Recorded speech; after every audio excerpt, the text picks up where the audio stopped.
License and Registration Show is brought to you by Wheelhouse Storage, luxury garage condos for all of your toys. Visit wheelhousestorage.com for more information. Now on to the show. All right, we'll just go ahead and roll into it now. Welcome to the License and Registration Show. I am your host, Mike Ryu. Today it is a very hot summer day at Wheelhouse. And I got a friend, Sean Taylor, in the house. What's going on, man? Not much. Surviving the seat. I know. Hot. It's brutal. Yeah. It takes like no time. Like I don't know why anyone would have a sauna in their house or go to a spa for a sauna. You just go outside. Yeah. You don't get used to it. I mean, I've been in Florida and Texas my whole life. You just don't get used to it, but no. You just get in the water. That's all you do. You have to. Well, you've been out in the water a bit, haven't you? Yeah. Yeah. Any chance I can get. Yeah, we were at the beach a couple times this weekend. We like to hit up the springs and stuff and try to cool it down. So constant 72-degree water is nice. Yeah, it's a little cool, but during the summer, it's amazing. Yeah, so. Definitely. So bringing you in, tell a little bit about who you're with, what you guys do, and we will roll on from there. Yeah, so I own a company called Spring Rates. We sell suspension primarily for cars. Do dabble a little bit with wheels and tires and other performance parts, but primarily our bread and butter is coilovers, lowering springs. And we are also now getting a little into air ride. But really the whole coilover product line, I guess, is our bread and butter, yeah. Nice. So talk a little bit too about what currently do you have in the garage? Well, that's kind of a tricky question right now. So I have literally in my garage right now is a brand new, I got Kawasaki jet ski to get on the water, like I just said. But I have a 2020 Jeep Gladiator Rubicon. First time getting a Jeep, and I love it. Welcome to the Jeep family. Yeah, thanks. I didn't know everyone waves at each other, but that's a thing I'm getting used to. Sometimes when I'm in my other car, I still wave to Jeeps as if I'm still in the Jeep. Yep. And that's a 2012 Lamborghini Gallardo Superleggera LP 570-4. I think it's like the longest car name ever. I don't even know how to say the car still. Gallardo, Superleggera. Yeah, Superleggera. No idea. So I'm sure somebody out there would be like, no, this is how you say it. Yeah. So growing up, were you always into cars? Because I mean, it seems like your life now definitely revolves around automobiles. Yeah. So my late father raised me around cars. He was in the Porsche Club of America, did a lot of track racing. Oh, very cool. Yeah, and I think I was just like every other young boy where I grew up playing with Matchbox cars, and that evolved into building model cars, and then from there, I just always wanted something with a motor on it. But I actually remember having what was it called? A Power Wheels, a Bigfoot Power Wheels. Yep. And we would walk to the grocery store, my mom and I and my brother, and they would walk. I would drive the Power Wheels down the sidewalk. And I don't remember this, but she told me that I would actually drive it through the store as she was shopping and just follow her around. So that was pretty cool that my mom would let me do that too. So.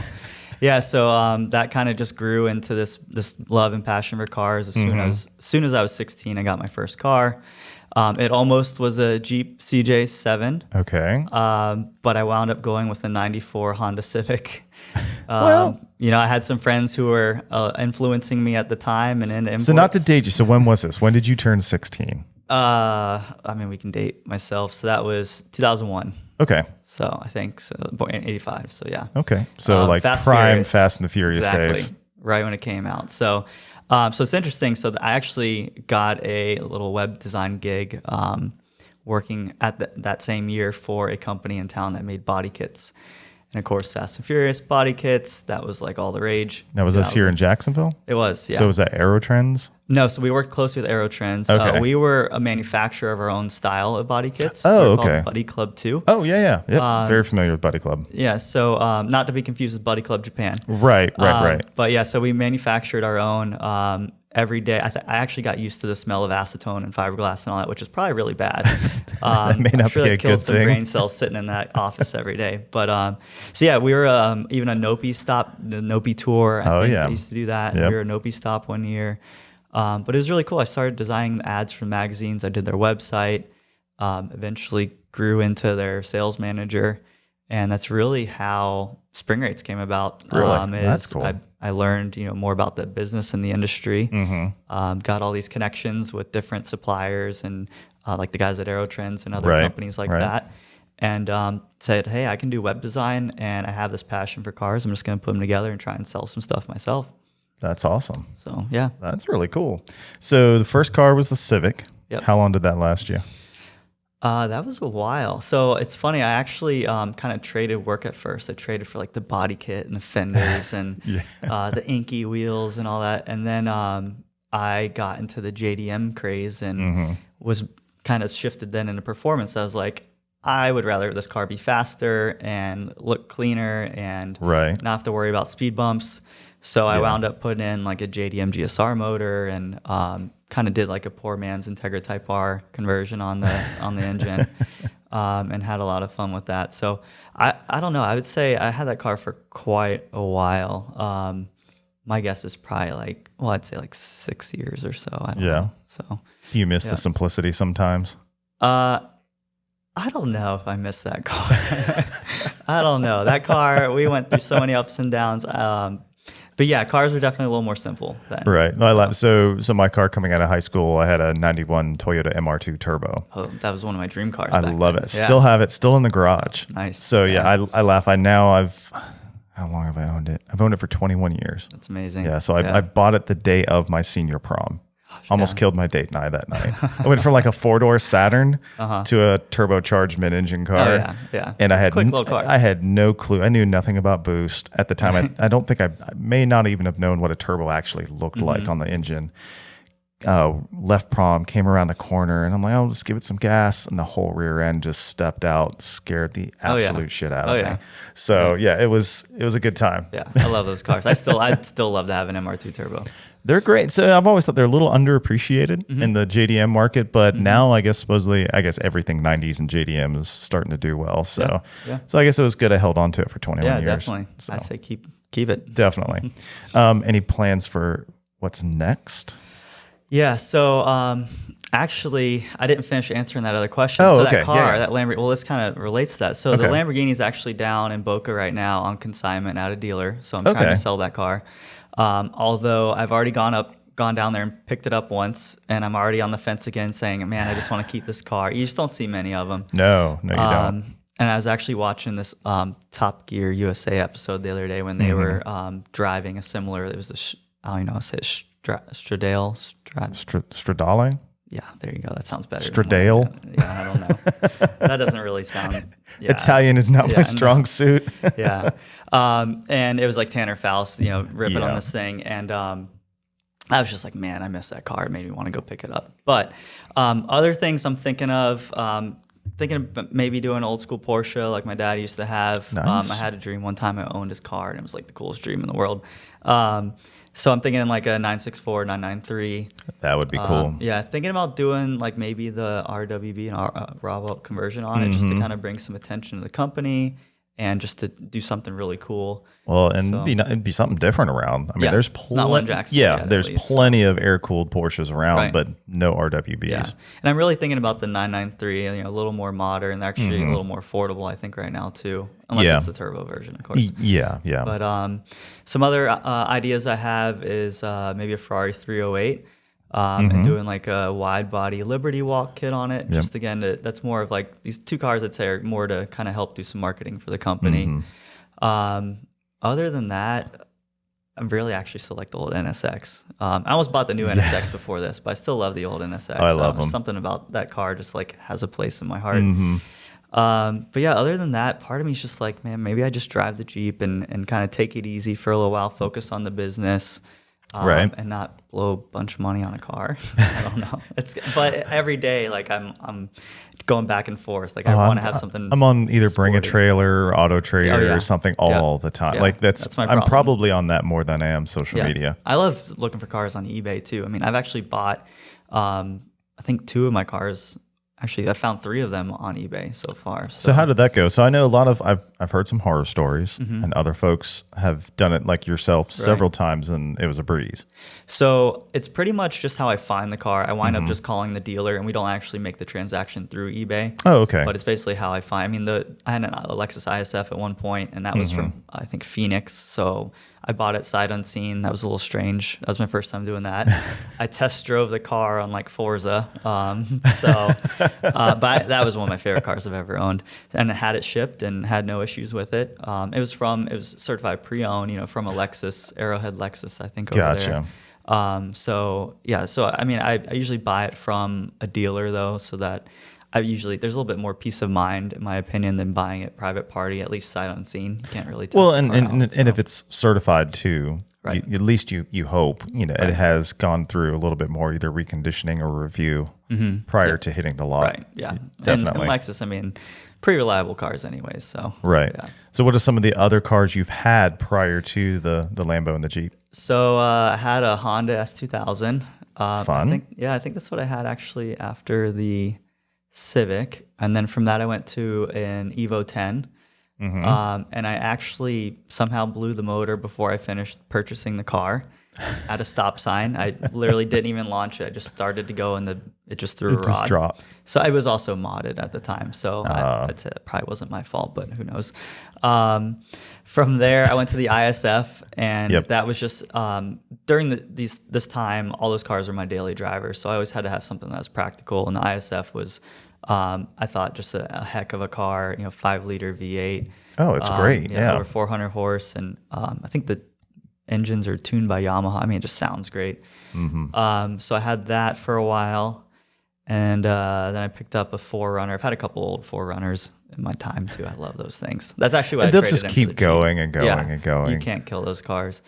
And then what else? I think from the ISF, I'm forgetting a car right now. I went to the GTR. So I had R35 GTR. Okay. Did full bolt-ons, and that car was, I mean, the power for the money, you can't beat it. That car was awesome. Yeah, no. Simple bolt-ons, and it's ridiculous. Yeah, and there's always something to toy with on that. Like the suspension had all the arms on it. HKS coilovers, it rode amazing for a daily driver. So I really enjoyed that car too. I actually missed that. I've considered going back to that, but been there, done that. I want to try something I was about to different. say, are you one of those, like, you enjoyed the car a bunch, you would love to have another one at some point in time, but you always want to do something different? Yeah, I mean, they're so affordable now too. So I think at some point it'd be nice to buy one just to kind of build as like a dedicated track car, I think. Yeah. But yeah, I think maybe in the near future. So then how'd you get into the Superleggero? So I actually, it's funny because I feel like people go from a GTR to an Audi R8. And because it's all-wheel drive, it's just a solid car. It's a little bit more expensive, but it's really sexy for the price. So started looking at R8s. I knew I had to have a V10 R8. And this was the older body style. I don't even know if the new one was out at the time. I think it had just come out, so they're pretty expensive. And so from then I was looking at the R8s, and I'm like, well, I could do something even a little more exotic and get a Lamborghini. It's the same chassis, pretty much the same car, just a little more, it's a Lamborghini. It's like a little cooler in my opinion. It's the different mark. It's the mark. Right. Yeah. So then I started looking at those, and I decided, well, I wanted to have an LP. I had to have 2009 and up. The body style was just so much nicer. Yeah, in my opinion, they took it a step further. Modern. Yeah, a little more refined. Right. Yeah. So very similar cars, just a facelift on the front rear, basically. Yep, definitely.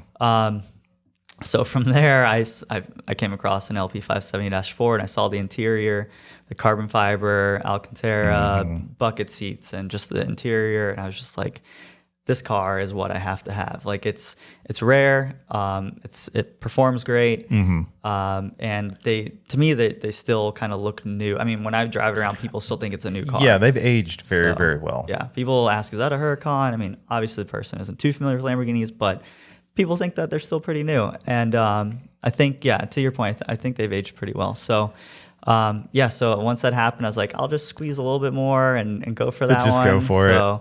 So I did. I was looking at an orange one. I really wanted the orange. Black was cool, but I want to see the body lines. That's how I am with cars. I usually want something lighter. Yeah, black is, like I said, a little more stealth. Kind of hides things, but I mean, when you're going that way, you're not really wanting to hide the body. Right. So basically, found the orange one sold before I could get it, although it was a little bit higher mileage anyways. And at the time, I think even now there's maybe 3 or 4 in the whole country, at least that I can find for sale. Yeah, there's not a big inventory. Yeah, there's not. So a yellow one popped up. It was in Boca at the dealer where it is now. And I just jumped on it. It was low miles. It was a little more than what I wanted to spend, but I was like, this thing, I mean, it had 9,000 miles when I bought it. So I figured it would be pretty reliable. but it's still a Lamborghini. So Yeah, well, it's still a Lamborghini. still some little issues here or there. I've lost some center caps on the wheels. It's just weird stuff like that. They just fly off. Just I don't random know. things. Yeah, and they're Yeah. not cheap to replace, but Oh, I don't doubt it. so yeah, that's how I ended up with it. So how many miles did you end up putting on it yourself? Right now it's got 13,000 on it, and I've had it for just over a year now. Oh, well, So, that's not. about You got some 4,000 miles out of that. Yeah. Yeah. So- I mean, exotic car ownership land. I mean, it's not like you only put 300 on it. Right. Yeah, it's funny because when I went to save it last time, I flew down there and then drove it back. I mean, I don't mind driving it, but I am a little conscious of how often I drive it too. It's usually a weekend car or going to Cars and Cocktails. Right. Yeah, you're not Cars running to and Publix and just running around. I am. Well, I mean, McDonald's drive-through. There we They go. always freak out. It's funny. they've got to but- love that. Yeah. So I take it on little short trips like that, little errands too. So Yeah. I just worry about the door dings. So I try to park away or on an Yeah. end spot. So yeah. Well, at least now with the Gladiator, you don't have to worry about that. No, and I already have a bunch of dings on it. So Oh, well, in there you time go. I'll get them removed. Well, I think on my Jeep, I got the 10th anniversary Rubicon rock rails, so they kind of stick out just a little bit. And so with the larger wheels and everything, like there's no point in my car where if somebody opened up Right. a door, they would hit the bottom. Right. Like you're Yeah. either hitting metal or you're hitting my wheel. Yeah. So Yeah. Well, now I have these 37s on it. I'm sure that's not happening. It's probably before that happened. But, Oh, yeah. But with that thing, I just park it anywhere. I don't yeah. care. Oh, I know. I like get stuck in a parking lot. No, it's over a Yeah. little curb here, Yeah. over a curb there, off we go. Yeah, it's nice. So getting into spring rates, Yeah. when officially did spring rates start? So I actually, if you go on like sunbiz.org, you can see I actually started the company back in 05. Okay. And I dissolved it. I've quit on this company a few times because I started this company in 05. I was in college. I was having to work full time and really pay most of my bills and support myself. And so that was my focus was my job, whatever was actually paying me. And at the time I started Spring Rates, it was tough. I mean, it's a really tough industry to sell car parts. I mean, there's a lot of big people. players. Yeah. So I had quit on it a few times, but I think it was 2014 or 2015 is when I really, what's the word, like reinstated the company or whatever it is, and said I'm gonna do everything I can to make this company work. This it. Yeah, and there's some sentimental value there. So I lost my dad in 2010, and I remember like for Christmas or something one year he bought me QuickBooks for the company, and and so it was just kind of cool that I had this like epiphany where I was like, my dad raised me around cars. He knew of this company. Like, why would I quit on something like that? I want to show him like that he raised a good kid, and and I can be successful doing whatever I put my mind to. That's awesome. Yeah, and so the past few years, I mean, it's just taken off, where it's almost hard doing both jobs. So I work remote now at home. Okay. It helps me to kind of take phone calls. That's really the main thing is being able to take phone calls. It was weird doing that in my cubicle at my day job. Yeah. Although my manager didn't care, it was a little strange. I tried to talk quietly, so people wouldn't hear. But yeah, so started back then, but now it's almost like I need to almost kind of figure out what I'm gonna do. Like I kind of set a goal for the end of this year to say, hey, let's look at sales at the end of this year and see if it's something that I feel comfortable maybe making that jump Right. to full time. And right now, I mean, if sales just stay where they are, I mean, I'm comfortable doing it. But it's weird. The pandemic, everyone's buying car parts. It's like since April. We've been doing it just for something to do. So Yeah, between exactly. the MR2, we also have a 69 Volkswagen convertible, and it's something to do around the house. It's a project Yeah. again. So a lot of things that we had kind of Reward. put off, I'm like, well, I might as well do this. I've been thinking about doing it for a while. Right. So yeah, I completely get it. Yeah, there's a lot of free time. You're at home, I even think the stimulus checks might have helped a little bit. Yeah. So I saw an uptick in sales around that time. I hear there's another one coming. Hear and I'm there's more excited possibly for another that. round. Yeah, I'm more excited for people to be spending their stimulus checks, which is cool though. I mean, that's the whole point, right? Well, that Is was the point. Yeah. And yeah. so, and I mean, I could see it, and me being a small business, and so I'm hoping others do too, and it's pretty cool. So That's really cool. So you started essentially in 05, of course, much more into it in 2015. But what was the original reason for getting in? Like, why? My goal's always been to work for myself. I'm a web designer by day. Cool. I do some front end development. I started doing websites when I was 12 years old, and with the thought of like, this is what I'm gonna do. Except I want to be able to create a company work online, live anywhere I want to live, work whatever hours I want to work, and that's what's going to make me happy. Kind of like that digital nomad lifestyle. Right. Yeah. Yeah. So, I mean, I just knew like that, and I never knew, like, I wouldn't say I wanted to say I was only going to do cars for the rest of my life. I didn't care what it was, as long as it was, me being not tied to a cubicle, which is kind of tough being a web designer. Right. So, I mean, that was the thought behind it was I don't want to be tied down, and I want to just work for myself. And I knew I had to be online to do that. It has to be an online business, and for the most part, to be able to do that. So, so that was really the big driver behind it.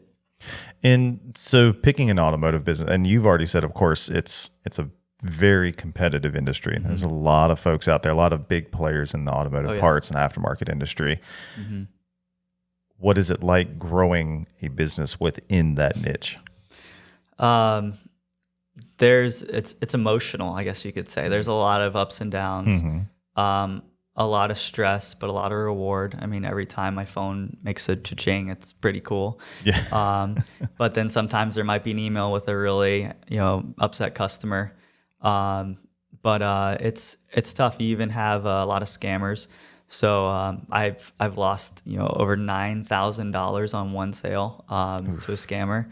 I've even had someone who sent a photo of their credit card and a bill, because I had a feeling it might be a scammer. Basically, if someone orders like 2 sets of coilovers, it's usually a good chance it's a scam. No one usually needs that, but sometimes they'll have a good story, like, oh yeah, my buddy and I are doing it together to save on shipping or something like that. I do free shipping, so that's not really going to make a difference. That's not a big deal. But yeah.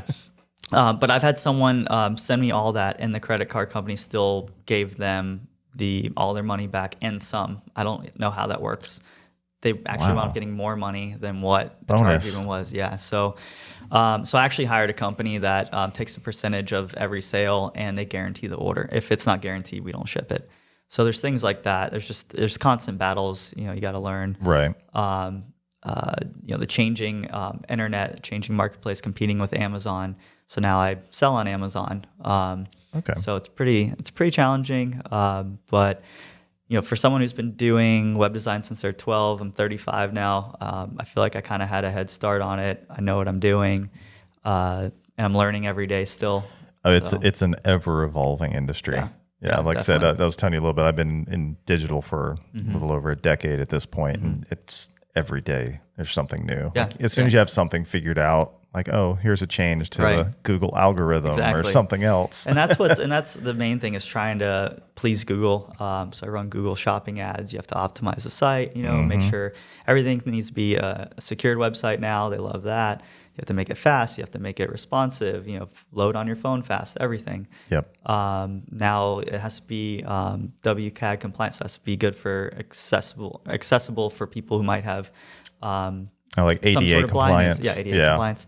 So, making sure they can tab through the site. There's just so many things like that you have to do. And all my competitors have a team of people, and I just have pretty much me doing it. So it definitely takes a lot of time. Yeah, no, it is a labor of love. Yeah.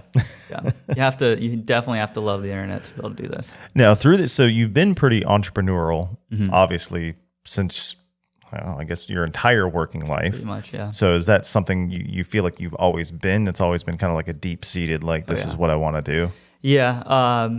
I've tried to start other companies. I've tried to start, just any other passion I have, other websites. I actually wound up selling a domain name to Foursquare at one point. I didn't know it was Foursquare that was buying it.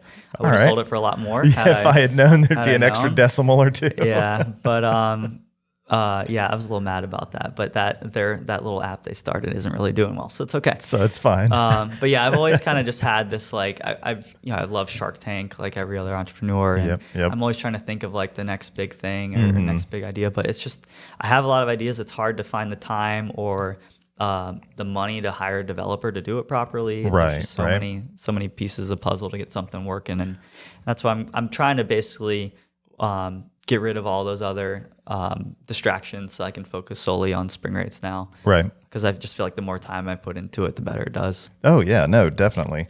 And as you've come through, so obviously you've learned a lot. Is there anything, people go to school for business. Oh, like I'm a marketing major. I'm a just regular business administration, things like that.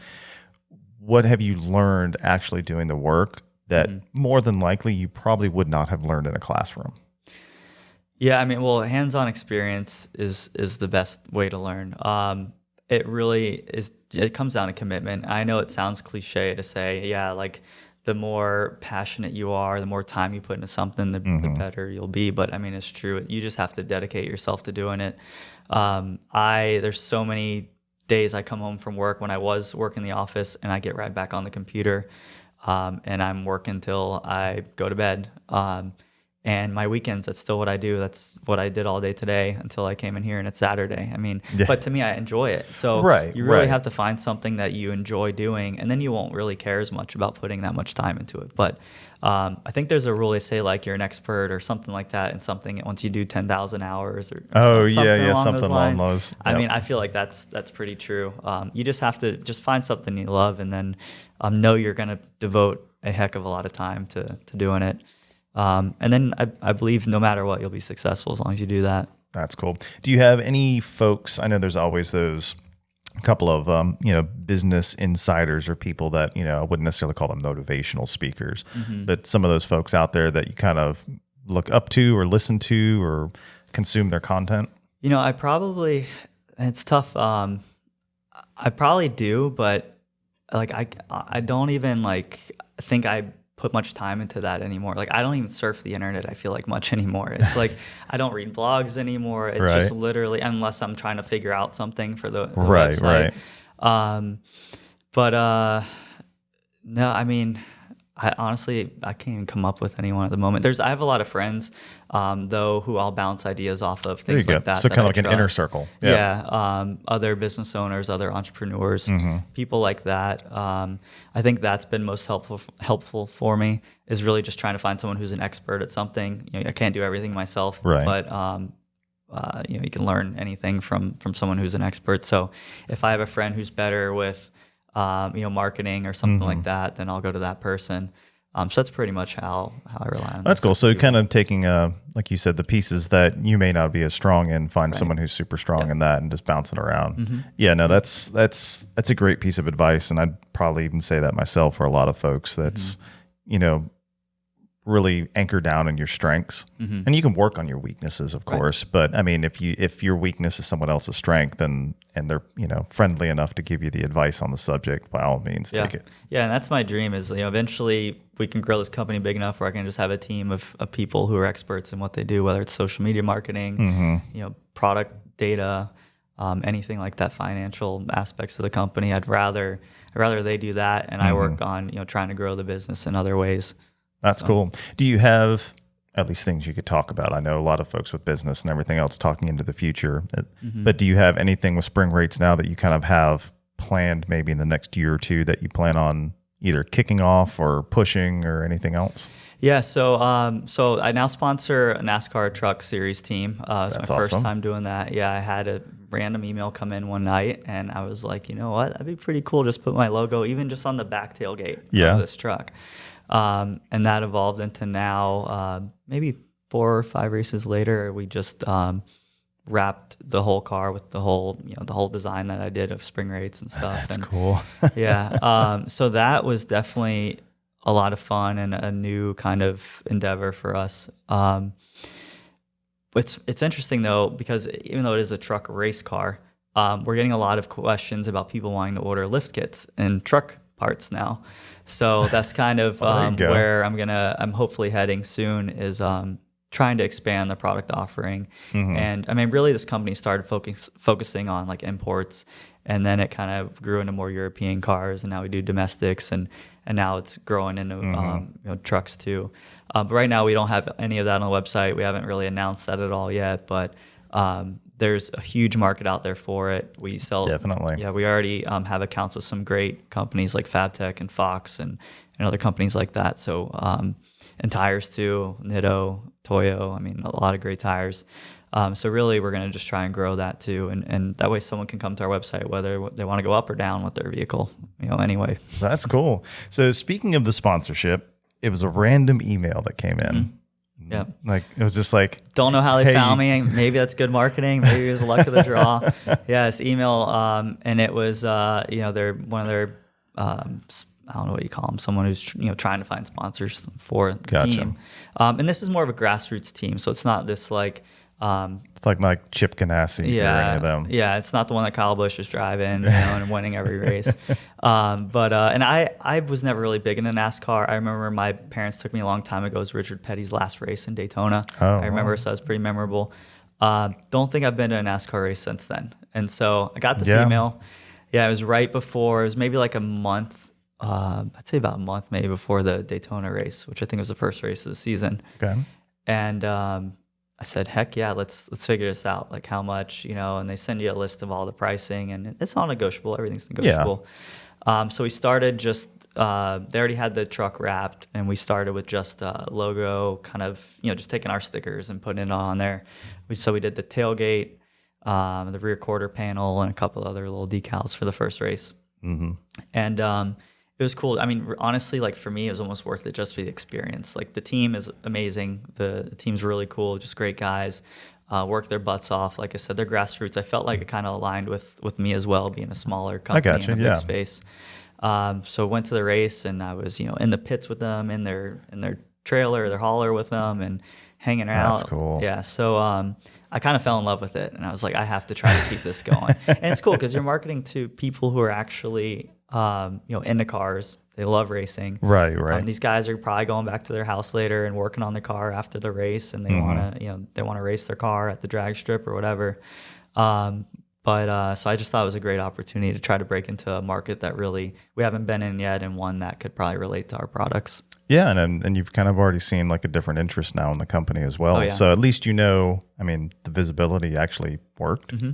Yeah. So that's always a plus, because we've had several folks on talking about some of the different racing series, whether it's IMSA or everybody else, and talking about like racing is not cheap. It's definitely not like the good old boys throwing cars on the track anymore. Like serious racing series requires serious racing dollars. And it's kind of cool to hear like the flip side, not like the team or the driver, but from someone who has sponsored a car, to see that like, no, I have gotten interest and return and visibility off of what I've done. Yeah, it's definitely. I'd say it's worth it. I mean, it's good exposure. Although the exposure kind of varies because it all depends on your TV time, and if you're in a wreck, or if you're winning, or if there's some drama, something like that. I was fortunate enough to get a shout out from one of the commentators on Fox, Vince Welch. I got introduced to him before a race. Oh, sweet. So it's pretty neat. During qualifying, during qualifying, the truck goes around a couple laps, and they have a few seconds to talk about each truck. Usually they're talking about the driver. In our case, they started talking about us and then the driver, which was pretty cool. So that's cool. Yeah, I got a little bit of exposure there. But the only downside is right now there's no qualifying, there's no practice, so we're not getting that airtime. But okay. we're still sticking with the team. So they're going straight into the race? Yeah. So how are they qualifying the cars then? So it all depends on their points, I guess, throughout the season. So yeah, so it's you just got to slowly kind of work your way up. So it's interesting. So we're near the back, but it's okay. But you're still on the track. Still on the track. Yeah. Still have the name on the truck too. So. And so what is the team? Or what's their name? So CMI Motorsports. CMI Motorsports. Yeah. Okay. So so basically CMI has, they also have some other little sponsors too, smaller sponsors. There's 2 trucks. Actually right now I think there's 3. Oh, okay. I just helped purchase actually a Kyle Busch Motorsports truck, a Silverado. So that's a newer one, a little bit more modern technology in it. So that's the one that we just wrapped with the new design that we're racing now. But we have a couple other trucks too. I think actually one, they're racing tonight at 8, but it's a Trump 2020 truck, which I'm sure some people probably love it, some people hate it. Is what it is. Yeah, I think it's that was also a sponsor. It's not actually the campaign that's sponsoring them. It's a bunch of supporters that raised money, something like that. And they sponsor. Yeah, they also sponsor an Xfinity car. And then the other one is kind of they have a sponsor, like a different sponsor every race, something like that. So okay, I got you. That's kind of cool. So with that, have you thought about any other series, or like at this point in time, like you're really digging the NASCAR circuit, whether it be the Truck Series or the Xfinity Series, or Right. So I honestly love the NASCAR. I mean, I know people think like it's not, you just turn left, but man, there's so much to that racing, and it's so competitive. right? There's so much going on, and I'm just really submersed in it now, and I kind of want to stay there. I don't know if we're going to continue with the trucks. I mean, the Xfinity is kind of appealing, but that's going to be more expensive. Yeah, and then that's the next Cup level Series up. even more. Yeah. So, that's the end goal, is eventually have a Cup car with our name on it and do that full time. So that'd be amazing. But I'm trying to be smart, trying to make sure I can still have enough to market elsewhere too. Right, right. Don't want to put all my eggs in one basket, but No, definitely. But definitely want to try to keep it going one way or another. That's cool. So tell me about your first day on the track. How did that go? Tell me, like, like a lost give puppy, me man. like a I don't know. timeline. Yeah. So so I brought a buddy of mine because I was I was a little nervous. I'm like, I don't know what I'm going to be doing. Right. But we show up, and at that time there were still fans in the stands and stuff, so it was a little crazy. There's a lot going on. Security's pretty tight. I had to like go meet up with someone and get a parking pass, and because I just kind of showed up and they had all the They had access and everything. stuff. Yeah. So we had to get the passes and whatnot. But I mean, basically, all I had to do was make my way to where the trucks, the trailers were, and the pass that I had got me there. So as soon as I did that, I found the truck that had number 49 on it, the hauler, and I walked up. I said, "Hey, I was so and so here," and they kind of gave me this look like, who are you? And I was like, I'm Spring Rates, I'm the owner. And they're like, oh, okay, yeah. And then they literally, like, just with open arms brought me right in the hauler, and they had food and drinks, and were just showing me everything, taking photos of me with the truck and the team. That's cool. So yeah, from then on, it was a really, like, I'd consider them friends now. We went and after the race had dinner and some drinks and hung out and talked about future plans. Mm-hmm. We actually even signed like a ceiling tile. They let me sign it with the whole team at the restaurant in Daytona. So Is cool. that that restaurant that's across the street from the track? No, so they were actually sponsored by that one on the strip. I guess you call it the strip. A1A. Yeah, on Main Street. Yeah, the one that actually has the NASCAR. Oh, the NASCAR. That's cars in the window or outside. So that's pretty cool. I know it's like a landmark, so it's kind of cool to sign a tile there. So people can be like, who the heck's that? So you guys got to go hunt down Spring Rates signed tile at this restaurant and then tag Sean at Spring Rates in it. They brought us a tile. I don't know where it is in that. It's actually a big restaurant. Who knows where it is? But one day I'll go back and try and find it. That's awesome. So did you ever think at this point in time you would have ever sponsored a team like this? No, honestly, it never crossed my mind. I mean, and that just goes to show I don't know everything about marketing. I mean, Daytona is like an hour and a half from here. It's not far. And I didn't even think like that would be possible. So yeah, I mean, it never crossed my mind. I just knew I wanted to grow Spring Rates and grow our social media followers, things like that, kind of basic stuff, but never thought of that way to do it. So now I'm just like, what else can I do? What else is different or can get me in front of people? Yeah, because everyone thinks of, I think, marketing such a traditional way. Mm-hmm. And then, like I said, you finally do something that is kind of outside of the box and it really gets the wheels turning. Yeah. I mean, no pun intended. Yeah. But It's interesting because people, I mean, I feel like even people when they call, they think we're this bigger brand and bigger company than we actually are. I mean, they're like, hey, Sean, I think I talked to you last time. I'm like, yeah, I know you did because there's no one else I'm the one answering the phone. Yeah. And I have some other people that help, but they're more contracts, so they'll help me with data entry and social media marketing, things like that. But if you call it, I mean, you're going to get me or no one at this point. And so it's funny because people think they'll see, even on NASCAR, they'll see the name brand and they just assume because it's on a race car that it's bigger. But it's not. Do you think there's quite a few? So again, like you kind of mentioned, they see this brand on a NASCAR truck and they probably just kind of automatically assume that it's this, multiple, 100-person company. Mm-hmm. Do you feel, at least in the series, maybe even that you're in, that a lot of those sponsors and some of those key sponsors are actually still like mom and pop, small businesses? Yeah, I'd say there's a wide variety of companies in terms of size. But I mean, there's still some big sponsors. I mean, like Safelite is, their truck's always winning, I feel like, but Safelite's obviously a big brand. Right. But then you'll see some that it's just like I can't remember one, but I want to say it was like a restaurant for that one location, that did a whole wrap on the truck.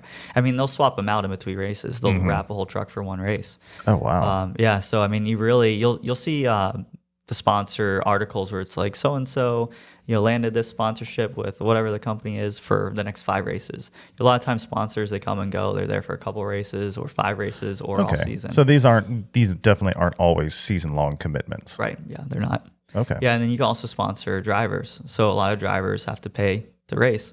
Yeah. So you can sponsor a driver and help them bring money, and then you can get your name on the car that way too. Cool.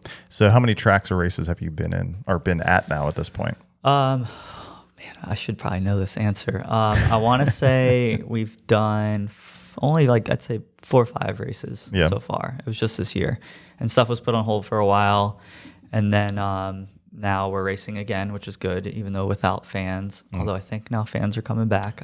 I think in a limited capacity. Right. So I know the latest, I think it was an IMSA race that was just in Daytona. Yeah, because Jamie was there. And limited fans, if you were camping, like if you ever camped at Daytona for a race. Rolex. Yeah, you weren't allowed to leave your spot. Like that was, so hopefully you picked a good one, because otherwise you're stuck there the whole time. So how is the atmosphere different now? Because you said that first race you went to was still with fans, right? Like it's kind of a little more electric. I mean, I'm standing out there. I mean, have full access with the team. Like I actually now help them in the pits because like I said, we have 2 trucks. So sometimes we don't even have enough. I feel like we don't have enough people. I'm sure we probably do. Doesn't sound good to say, but I offer to help because I want to help. Right. You're like anything. It's cool. So last race I was at, I was catching the tires as they were throwing them to the wall. And that's pretty important because if you let it go and it goes outside, you get penalized. So got some gloves and caught some tires. That was pretty cool. But it's weird because we're out there and I'm out there right beside the truck before the race, and they're all lined up and they do the national anthem, for example. And it's just 3 of us next to the truck and then 3 people next to the next truck. And there's just no one in the stands. Nobody and it's there. Just odd.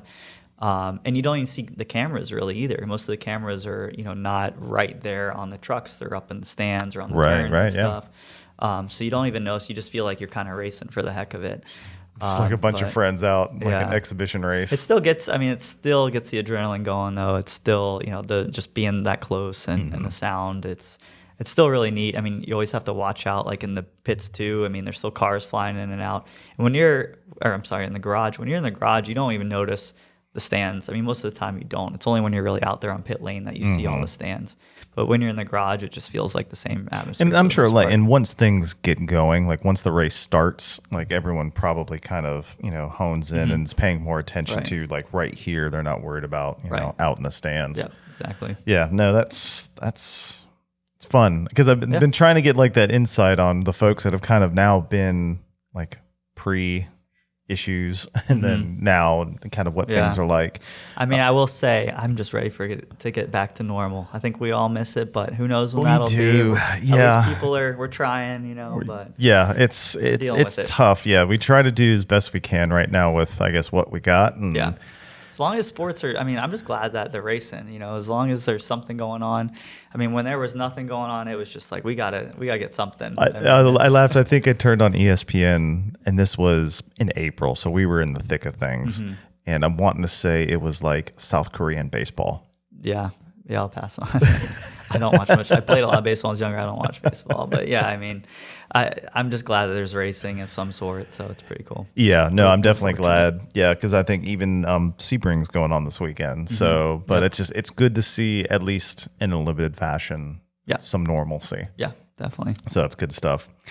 So as we kind of bring things in, I like to do, at least almost with everybody, a couple of the others have been in different situations, but yours is perfect, so we're going to do this. Okay. I like to call it a daily race and crush. So I give you 3 cars. You tell me which one you want to daily, which one you want to race, and then which one you want to crush. That's gonna be bad. And so I creeped on your Instagram and figured out, like, I knew the Gladiator and the Superleggera. So I was trying to think, I was like, well, what other special cars has Sean had in the past? And I saw you had the GTR. So I'm like, oh, that's perfect. So we're going to go with the Gallardo, the Rubicon, and the GTR as the 3. So you got to tell me which one. Crush one of those? Yep. So which one do you want to race? Which one do you want to daily? And which one would you crush? That is a tough one. Crush. Man, I don't know. I could use the Jeep to crush one of them too. I mean, the Jeep's my daily right now. Honestly, I think it'd be most fun to race the Lamborghini. I mean, that car, it's just the sound and just the feel of that car. I mean, it's really an experience. So that leaves the GTR to crush. Cool. So daily the Jeep, race the Lambo, and run the GTR over with the Jeep. Yeah. Sweet. We could do that. That's awesome. All right. Well, Sean, thank you very much for coming out, spending some time talking with us. We'll make sure we put all of Spring Great's information in as far as contact. Okay. We'll even put the race team's information out there, give them some exposure. And again, like I said, if you need anything suspension related or what is the product mix they can come to you for? We have another website too. It's offset.com, but it's with 3 Fs. Okay. And it's the same OFFFSET on Instagram and social media. And that's our wheel site. Okay. So if you want wheels, go there. Suspension, spring rates, anything you don't see on the site, just shoot us an email and we'll find it for you. Sweet. Yeah. Awesome. Well, thank you everybody out there that's either watching or listening. Don't forget, like, share, comment, and we'll talk to you guys next time. Thanks. Thank you very much. Bye, guys. Bye. Are you ready to see somebody's need for speed?